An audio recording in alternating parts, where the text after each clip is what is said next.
Hello, Assalamu alaikum everyone. Welcome to the 9th class of Advanced Research Methodology. So আজকের ক্লাসের টপিকটা খুবই interesting একটা ব্যাপার নিয়ে খোদ রিসার্চ পেপারের মধ্যে আমরা কি কি লিখব সেটা নিয়ে। সো খুবই ইন্টারেস্টিং হবে কারণ আমরা সবাই যেহেতু মানে আমরা যারা যারা কোর্সটা করব বা রিসার্চ করতে যাচ্ছি তাদের প্রধান কাজই তবে পেপারটা লেখা। সো পেপার লিখার মধ্যে যদি আমরা ডিরেক্ট চলে যেতে চাই এখন তাহলে খুবই ইন্টারেস্টিং হবে কারণ পেপারটা তো সুন্দর করে সাজাতে হবে আমাদেরকে, প্রেজেন্টেবল করতে হবে। সো সেজন্য আজকে টপিকটা হচ্ছে অ্যাবস্ট্রাক্ট ইন্ট্রোডাকশন অ্যান্ড মেথোডোলজি।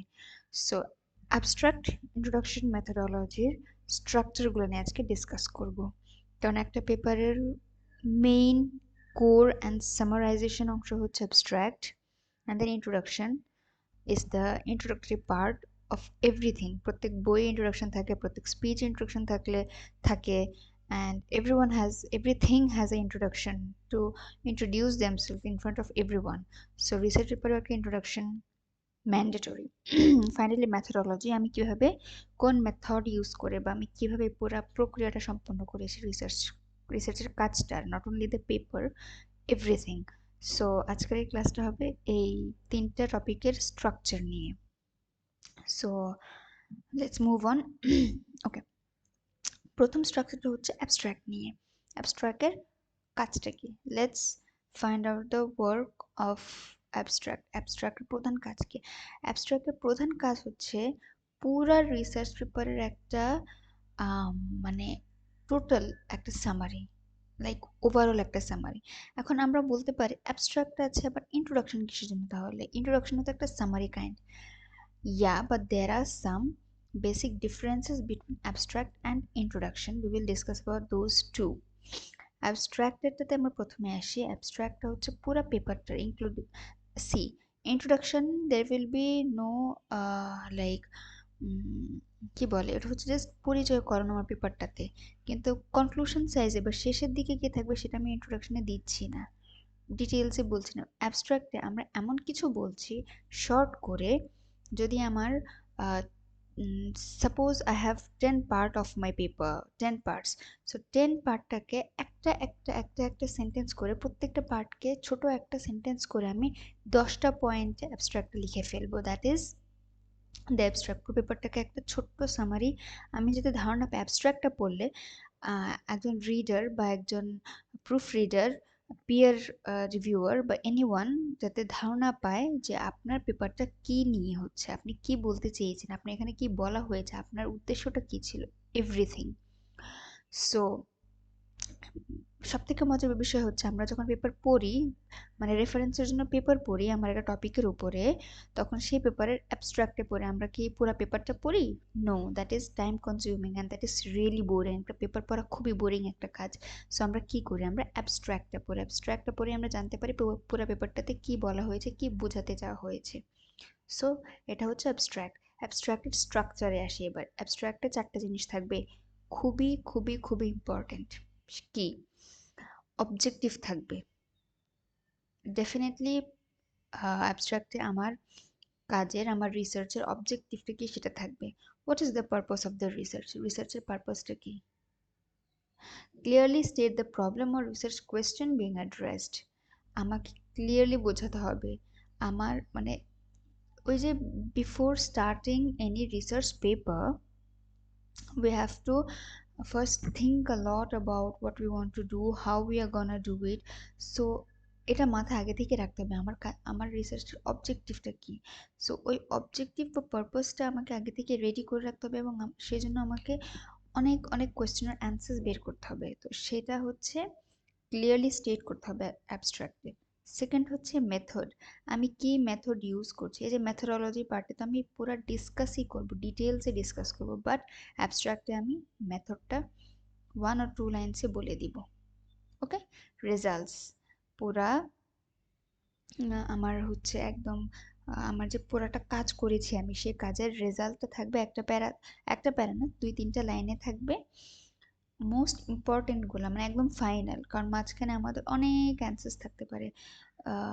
অনেক ধরনের রেজাল্টস আসতে পারে, বাট একদম ফাইনাল যে রেজাল্ট সেগুলো যদি 10টা হয় তাহলে সেগুলোর মধ্যে সব থেকে ইম্পর্ট্যান্ট আপনার কোনটা মনে হয় যেটা অন্য পেপারের সাথে আপনি কম্পেয়ার করে পেয়েছেন সেটা।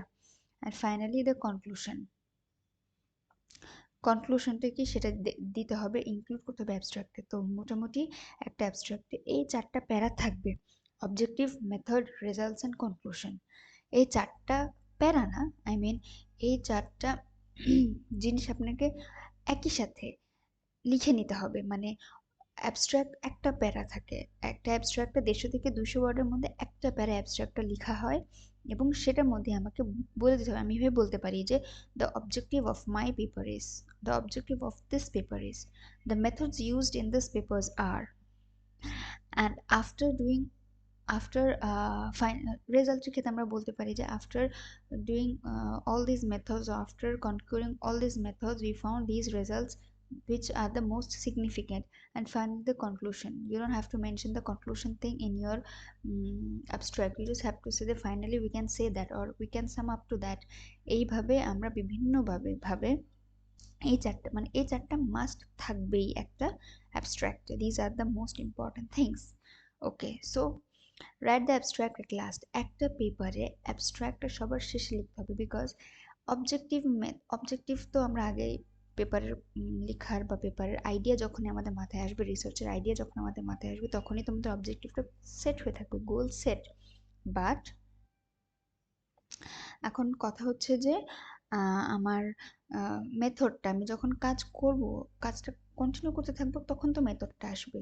তখন তো আমি যদি অ্যাবস্ট্রাক্টটা আগেই, অ্যাবস্ট্রাক্ট একটা পেপারের একদম ফার্স্টে থাকে, তাই বলে এই নয় যে ওটা দিয়েই আমাকে শুরু করতে হবে। এটা আমার কোনো কি বলে এটাকে, বোর্ড পরীক্ষা না যে আমাকে কোয়েশ্চেন নাম্বার 1 আগে দিতে হবে, কোয়েশ্চেন নাম্বার 2 আগে সেকেন্ডে লিখতে হবে, কোয়েশ্চেন নাম্বার 3 পরে সিরিয়ালি লিখতে হবে। নো, রিসার্চ পেপার লিখারও কিছু ওয়েজ আছে, we will discuss about that. So সেই অনুযায়ী অ্যাবস্ট্রাক্টটা একদম লাস্টে লিখতে হবে, অ্যাবস্ট্রাক্ট একদম লাস্টে, বিকজ অ্যাবস্ট্রাক্ট আমাকে কনক্লুশন ইনক্লুড করতে হবে, রেজাল্ট ইনক্লুড করতে হবে, মেথডস ইনক্লুড করতে হবে। রেজাল্ট তো অবশ্যই কাজের শেষে আসবে। কনক্লুশন আমরা যে পেপারটা একদম লিখে ফেলবো তারপর না কনক্লুশনটা আসবে আমাদের, ওই কনক্লুশনটাকে আমরা আরও সামারাইজ করে 2-3টা লাইনে, পারলে একটা লাইনে আমরা অ্যাবস্ট্রাক্টে দিব। That is the paper. Say after completing the paper to ensure accuracy, কারণ আমার কনক্লুশন আসলে কী বলছে বা রেজাল্ট আসলে কী হয়েছে সেটা তো আমি পেপার লেখার শুরুতে আমি বলতে পারবো না। তো সেই জন্য অ্যাবস্ট্রাক্টটাকে লাস্টে গিয়ে লিখতে হবে। লিমিট 150 থেকে 200 ওয়ার্ড। 150 থেকে 200 ওয়ার্ড হচ্ছে একটা কি বলে আইডিয়াল লিমিট। আপনি যেই কনফারেন্সে বা যে জার্নালে পাবলিশ করতে চাচ্ছেন বা যেখানে পাবলিশ করবেন আপনি, সেখানে আপনাকে একটা কি গাইডলাইন দিয়ে দেওয়া হবে, সেখানে যদি লিমিটেশন বলা হয়ে থাকে আপনি সেই লিমিটেশন ফলো করবেন। আর যদি না হয় তাহলে 150 থেকে 200 হচ্ছে একটা ideal limitation of the words. Okay, use clear concise formal language. কিন্তু ফর্মাল ল্যাঙ্গুয়েজ ইউজ করতে গিয়ে এমন কিছু ল্যাঙ্গুয়েজ ইউজ করতে হবে না যেটা দেখেই বুঝে যে we have copied, or we are trying to be too much strict. Not like that. Use natural words but formal words and very clear words. অ্যাবস্ট্রাক্টে কখনোই সাইটেশনস বা রেফারেন্সেস যাবে না। সাইটেশনস বা রেফারেন্সেস স্টার্ট হয় বেসিক্যালি ইন্ট্রোডাকশন থেকে। Introduction পার্টে, methodology পার্টে, result পার্টে হতেও পারে নাও হতে পারে, বাট অ্যাবস্ট্রাক্টে কোনো সাইটেশন যাবে না, দ্যাট ইজ নো। সো এই হচ্ছে অ্যাবস্ট্রাক্টের মোটামুটি একটা ধারণা, অ্যাবস্ট্রাক্টের structure. Okay, next let's go into the introduction part. So the introduction, অ্যাবস্ট্রাক্টের পরের পার্টই হচ্ছে ইন্ট্রোডাকশন। একটা পেপারে প্রথমেই থাকে অ্যাবস্ট্রাক্ট, দেন ইন্ট্রোডাকশন। সো এখন ইন্ট্রোডাকশনের পারপাসটা কি? ইন্ট্রোডাকশনের পারপাস হচ্ছে অ্যাবস্ট্রাক্টে তো আমরা পুরাটা বললামই যে রেজাল্ট থাকবে, মেথড থাকবে, অবজেক্টিভ থাকবে, কনক্লুশন থাকবে, অ্যান্ড একটা প্যারা থাকবে। ইন্ট্রোডাকশনে হচ্ছে ব্যাকগ্রাউন্ড ইনফরমেশন থাকবে, and research question and hypothesis.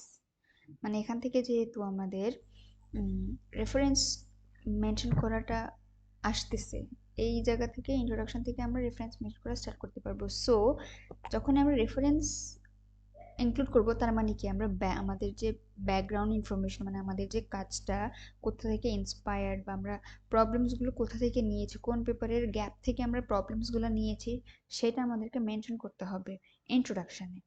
So স্ট্রাকচারটা কি, প্রথমেই ব্যাকগ্রাউন্ড, ওকে, প্রথমেই হচ্ছে general context, importance of the topic, include key fact, statistics, trends, relevance of the research, তারপর রেফারেন্স ইনক্লুড করেন, anything you just start with আপনি কি বলতে চাচ্ছেন এই পেপারে, we have to start with that. Then we have to say the problem statement. আমাদেরকে পরের ধাপ হচ্ছে প্রবলেম, আমাদের পেপারটার মানে আমি কি নিয়ে কাজটা করতে চাচ্ছি, আমার মানে কোন পেপারের গ্যাপটা নিয়ে বলতে চাচ্ছি, সেটা তো আমার রেফারেন্সে থাকবেই, তাই না? আমার কাজের এই যে এইম, আমার এইমটা কি আমার পেপারটা নিয়ে, আমার গোলটা কি আমার পেপারটা নিয়ে, সেটা বলতে হবে। ওকে, তারপর হচ্ছে রিসার্চ অবজেক্টিভ। রিসার্চের পুরো অবজেক্টিভটা কি, এটা হচ্ছে আমাকে মেজারেবল টার্মসে বলতে হবে। মানে এখন এখানে আমরা অবজেক্টিভ বলেছি অ্যাবস্ট্রাক্টে, বাট এখানে হচ্ছে আমরা এমনভাবে অবজেক্টিভটা বলতেছি অ্যাবস্ট্রাক্টে, ইটস জাস্ট আ সামারি। মানে এই ইন্ট্রোডাকশনের যে অবজেক্টিভ সেটারও সামারি হচ্ছে এটা ইন্ট্রোডাকশন, সরি অ্যাবস্ট্রাক্টটা। কারণ ইন্ট্রোডাকশনে আমরা হচ্ছে অবজেক্টিভটাকে ভেঙে ভেঙে বলবো যে আমার যদি অবজেক্টিভ থাকে 3টা বা আমার যদি অবজেক্টিভ থাকে 5টা, আমি সেই 5টা অবজেক্টিভ এখানে ক্লিয়ারলি কনসাইজলি স্টেট করব ডিফারেন্ট ডিফারেন্ট ওয়েতে। বাট অ্যাবস্ট্রাক্টে আমি 5টাই অ্যাড্রেস করব না, অ্যাবস্ট্রাক্টে 5টাকেই আমি একটা হিসেবে বলবো। দেন হচ্ছে স্কোপ, আমার এই কি বলে পেপারটা, আমার এই কাজটা, আমার এই স্টাডিটা কোন স্কোপের জন্য, আমার হচ্ছে এই আমি কোন রিসার্চ, সরি কোন ফিল্ডের জন্য করছি, বা আমার হচ্ছে এইটার রিসার্চের মধ্যে কি কি আমি আনতে চাচ্ছি, বা এই রিসার্চের মধ্যে আমি কি আনতেছি না, অন্য পেপারের সাথে কম্পেয়ার করে, অন্য পেপারের রেফারেন্স নিয়ে, সেটা আমি এখানে ডিফাইন করব ইন্ট্রোডাকশনে। And finally thesis statement.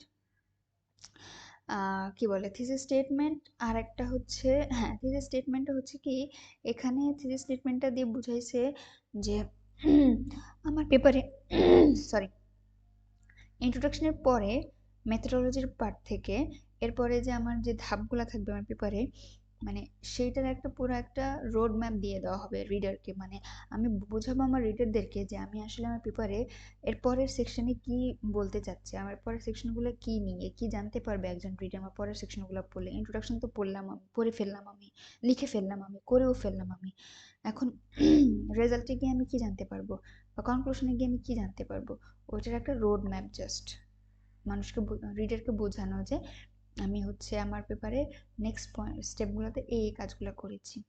ঠিক আছে, তো ইন্ট্রোডাকশনে এই কয়টা থাকবে, এবং ইন্ট্রোডাকশনে কয়টা প্যারা থাকতে পারে। Introduction has no not limited to one para, it can be 3 paras, it can be 4 paras, it can be as many para you want, but it has, each para has to be connected with the next paragraph, and also irrelevant হওয়া যাবে না, irrelevant তো obviously হওয়া যাবে না।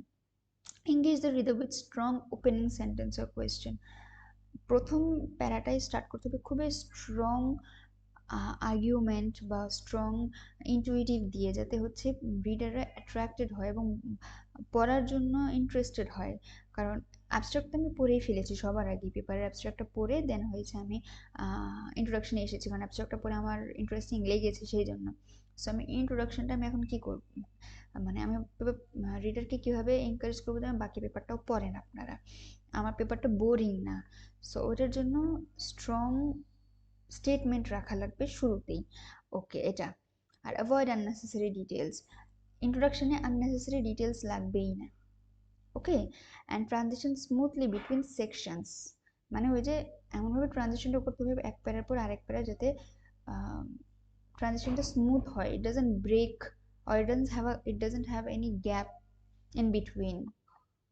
So এখানে আরেকটা difference দেখা যাচ্ছে, অ্যাবস্ট্রাক্টে কিন্তু কনক্লুশন রেজাল্টের পার্টও এসেছে, কিন্তু ইন্ট্রোডাকশনে কনক্লুশন বা রেজাল্টের কোনো কিছু আসবে না। আমি সর্বোচ্চ বলতে পারি যে আমি এই মেথডগুলো ইউজ করেছি এই অবজেক্টিভের জন্য, এটা বলতে পারি, but I am not gonna talk about the results and the conclusions of my paper, I have talked about those in the abstract. So this is one of the key differences between abstract and introduction. And one more is abstract has only one para, but introduction has multiple paras. Okay, next আমরা methodology দেন। methodologyটা purpose তো অবশ্যই বোঝা যাচ্ছে, নামটাতে তো বোঝা যাচ্ছে যে মেথডটা কি, আমি কোন মেথডে আমার পেপারটাকে কন্টিনিউ করেছি, কোন মেথডোলজি ইউজ করে বা কিভাবে আমি আমার পুরো রিসার্চ প্রসেসটা কন্টিনিউ করেছি একদম ডিটেলসে। ম্যাথোডোলজি পার্টটাই হচ্ছে সব থেকে important, one of the most important, সব থেকে ইম্পর্টেন্ট না, one of the most important, because methodology পার্টটা হচ্ছে the core of the paper. Okay, everything. এবং এটাই প্রমাণ করে যে আমার কাজটা is not done by others, I did it myself or we did it ourselves, we did it diligently. Okay, এটার মধ্যে কী কী থাকে? রিসার্চ ডিজাইন, আমি রিসার্চটা কীভাবে ডিজাইন করেছি, এভরিথিং, লাইক এভরিথিং। এই যে কোয়ালিটেটিভ ওয়েতে নাকি কোয়ান্টিটেটিভ ওয়েতে, মিক্স মেথডে কি এই ডিজাইনটা কেন চুজ করা হয়েছে, মানে এখানে শুধু কোয়ালিটেটিভ কোয়ান্টিটেটিভ বলা হয়েছে। আমি রিসার্চের আরও অনেকগুলো প্রকার আছে যেগুলো আমি প্রিভিয়াস একটা রেকর্ডিংয়ে বলেছি। সো কোন মেথড ইউজ করেছি এবং কেন ইউজ করেছি এটা ডিটেলসে বলতে হবে। ডেটা কালেকশন যদি আমার কোয়ালিটেটিভ হয় তাহলে ডেটা কালেকশনের ব্যাপারটা থাকবে, কোয়ান্টিটেটিভেও ডেটা কালেকশনের ব্যাপার আছে, ডেফিনেটলি আছে। সেটা যদি এথনোগ্রাফিক হয় তাও ডেটা কালেকশন আছে, যেটা যদি সায়েন্টিফিক হয় তাও ডেটা কালেকশন আছে, যেটা যদি হিউম্যান নিয়ে হয় তাও ডেটা কালেকশন থাকে। Most of the, because data ensures the accuracy of the paper, of the work you've done. So data কালেকশনের যে ব্যাপারটা সেটা ইনক্লুড করতে হবে, যে কি করেছেন, সার্ভে করে, এক্সপেরিমেন্ট করে, নাকি ইন্টারভিউ করে, নাকি নিজে কালেক্ট করেছেন, ফেস টু ফেস কালেক্ট করেছেন, কিভাবে, we have to detail, we have to describe that. And sample অথবা পার্টিসিপেন্টস, মানে কি বলে এটাকে, ট্রান্সপারেন্সি রেখে এবং কনসেন্ট রেখে পার্টিসিপেন্টদের স্যাম্পল দিতে হবে। পুরা ডেটা সেটটা তো আমরা ইনক্লুড করে দিতে পারি না এখানে পেপারে, আমরা জাস্ট একটা ছোট্ট একটা স্ন্যাপশট দিলাম যে এই 4টা বা এই 5টা বা এই 10টা হচ্ছে স্যাম্পল, এবং কিভাবে সিলেক্ট করা হয়েছে, কেন এই 10টাই সিলেক্ট করা হয়েছে এটা। তারপর ডেটা অ্যানালাইসিসটা আমরা এক্সপ্লেন করলাম। এথিক্যাল কনসিডারেশন তো অবশ্যই, এটা খুব ইম্পর্টেন্ট, এথিক্যাল কনসিডারেশন।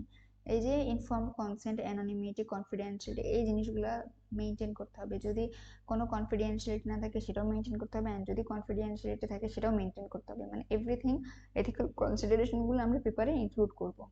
ওকে, লিমিটেশনগুলো, মানে আমার কাজে যে আমি লিমিটেশনগুলো পেয়েছি বা আমি বাধাগ্রস্ত হয়েছি, যে আমি এই কাজটা করতে পারিনি, এই কাজটা করলে আরেকটু বেটার হতো, সমস্ত কিছু আমি ইনক্লুড করবো আমার ম্যাথোডোলজিতে। এখন ম্যাথোডোলজিতে প্রথমেই তো আসছে ডাটা কালেকশন, ডেটা কালেকশন করলে তো অবশ্যই ডাটা অ্যানালাইসিস করবো, যেটা আমি কালেক্ট করেছি সেটা অ্যানালাইসিস করতে হবে না, রেজাল্ট করার জন্য সেটা অ্যানালাইসিস করতেই হবে।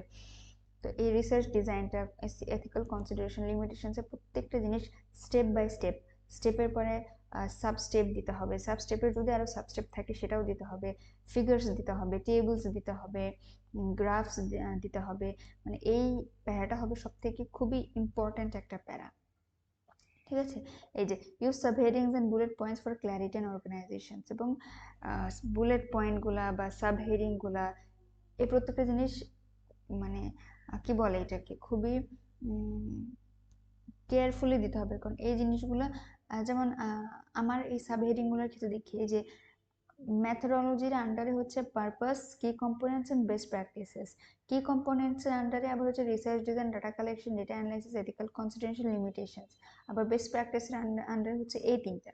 এখন যদি আমি ম্যাথোডোলজির আন্ডারে এই বুলেট পয়েন্ট দিয়ে ডেটা কালেকশনটাকেও দিয়ে দিতাম, তাহলে কিন্তু রিডার কনফিউজড হয়ে যেত যে কি কম্পোনেন্টসের আন্ডারে ডেটা কালেকশন হয়েছে, কারণ আমরা দেখলে বুঝতে পারি কোনটার আন্ডারে কোনটা নর্মালি হওয়ার কথা, কিন্তু আপনি যদি ভুল করে দিয়ে দেন ওনাদের বুঝতে অসুবিধা হবে না, কিন্তু আপনার কাজটা ভুল হয়েছে, আপনি কাজটা ঠিক মতো করেননি, সেটা হবে proof.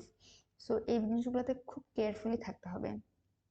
Provide enough detail to allow replication, ঠিক আছে, এবং এনাফ ডিটেলস দিতে হবে, কিন্তু avoid unnecessary complexity, unnecessary complex করার কোনো দরকার নেই। আমি এমনভাবে ডিটেলসগুলো দিব যেটা দেখলে অ্যাট্রাক্টেড হয়, এঙ্গেজড হয়, but not board, not disgusted. So এটা একটা ব্যাপার। আর একটা হচ্ছে alignment between methodology and research objectives, research objective এবং মেথোডোলজির মধ্যে অ্যালাইনমেন্ট, মানে ব্যাপারটা হচ্ছে এই যে ম্যাথোডোলজির যে আমি যেটা দেখালাম, এগুলোর জন্য অ্যালাইনমেন্টটা খুবই ইম্পর্টেন্ট। এই যে এই পার্টটা কিন্তু কি কম্পোনেন্টসের আন্ডারে এই সাবহেডিং আর বেস্ট প্র্যাকটিসের আন্ডারে এই সাবহেডিং, এটার কিন্তু অ্যালাইনমেন্ট ইকুয়াল অ্যালাইনমেন্ট। তাহলে বোঝা যাচ্ছে যে এটার আন্ডারে এটা, এটার আন্ডারে এটা, এই অ্যালাইনমেন্টটা ঠিক রাখতে হবে। তো এই ছিল ম্যাথোডোলজির হচ্ছে স্ট্রাকচার। তো একটা পেপার যখন আমরা লিখছি তখন অ্যাবস্ট্রাক্ট, ইন্ট্রোডাকশন অ্যান্ড ম্যাথোডোলজি জিনিসটা খুবই যে ইম্পর্টেন্ট, এবং এর স্ট্রাকচারটা খুবই ইম্পর্টেন্ট। কারণ আমরা লিখলাম একটা অ্যাবস্ট্রাক্ট হয়ে গেল, ইন্ট্রোডাকশন দিলাম একটা ইন্ট্রোডাকশন হয়ে গেল, ব্যাপারটা কিন্তু সেরকম না। একটা ফরম্যাট মেনটেন করে, একটা স্ট্রাকচার মেনটেন করে অ্যাবস্ট্রাক্ট লিখতে হবে বা ইন্ট্রোডাকশন লিখতে হবে, তাহলেই রিডারের অ্যাটেনশন ক্যাপচার করা যাবে এবং আমরা একটা ভালো জার্নালে তখন সেটা পাবলিশ করতে পারবো। সো এই কারণে হচ্ছে অ্যাবস্ট্রাক্ট আর ইন্ট্রোডাকশনের ডিফারেন্সেসগুলা বা স্ট্রাকচারগুলা, ম্যাথোডোলজির ডিটেলসে লেখা যে ব্যাপারটা, এই জিনিসগুলো হচ্ছে জানাটা খুবই ইম্পর্টেন্ট। আমি ক্লাসে হচ্ছে অ্যাবস্ট্রাক্ট ইন্ট্রোডাকশনের ডিফারেন্সেস দিয়ে দিব এবং অ্যাবস্ট্রাক্ট ইন্ট্রোডাকশনের কিছু এক্সাম্পলস দিয়ে দিব ক্লাসরুমে, গুগল ক্লাসরুমে, আর ম্যাথোডোলজিরও একটা স্যাম্পল দিয়ে দিচ্ছি। তো আশা করি এটা কাজে লাগবে, আর হচ্ছে ওটা দেখবেন আর নিজেরা লেখার ট্রাই করবেন, অ্যাবস্ট্রাক্ট ইন্ট্রোডাকশনটা নিজের মতো করে। আর ক্লাসে যে অ্যাসাইনমেন্টটা দেওয়া হবে সেটা কাইন্ডলি করার ট্রাই করবেন। Thank you everyone. কোনো কোয়েশ্চেন থাকলে জানাবেন। আসসালামু আলাইকুম।